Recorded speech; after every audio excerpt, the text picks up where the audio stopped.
এটা হলো Maruti Alto K10। গাড়িটা ছোটোখাটো হলে কি হবে, গাড়ির মধ্যে ফিচার্স কিন্তু সব রকমের ধরনের আছে। এত বড় একটা এলইডি ডিসপ্লে আছে, যেটার মাধ্যমে আমরা এফএম টেফএম যে কোনো জিনিস শুনতে পারি। গাড়িতে এসি আছে, ম্যানুয়ালি সবে অপারেট করতে হবে। এই হচ্ছে এসির বাটন এবং হিটার, এবং এসি 0 থেকে 4। অবশ্যই আমি আগেও আমার ভিডিওতে বলেছি যে সবসময় আমাদের রেগুলেটরটাকে এইদিকে রাখতে হবে, এই সাইনটা যেন থাকে, যাতে এসির হাওয়াটা গাড়ির মধ্যে ঘুরতে পারে।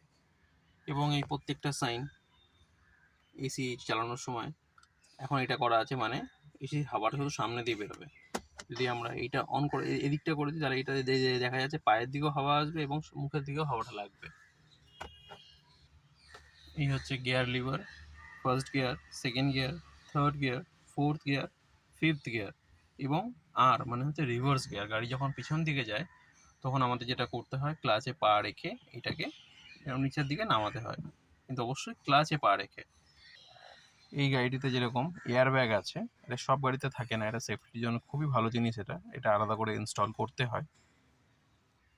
গাড়ির কাঁচটাকে ওপরে তোলার জন্য এতে শুধুমাত্র কিন্তু দুটো কাঁচই তোলা যাবে, মানে এই বাঁ দিকেরটা আর এই ডান দিকেরটা। পিছনের ইসের জন্য কিন্তু এই যে ম্যানুয়ালি নিজের হাতে ধরে এটা তুলতে হবে ওপর দিকে, তাহলেই কাঁচটা ওপরে উঠবে নামবে। সাধারণত এটা সব গাড়িতে দেয় না, কিন্তু চাইলে আলাদা করে লাগানো যায় এই জিনিসটা।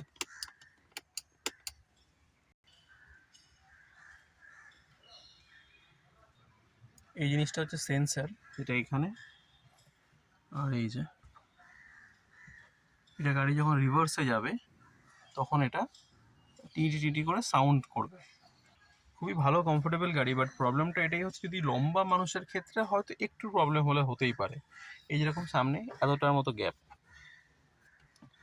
এতটা গ্যাপ।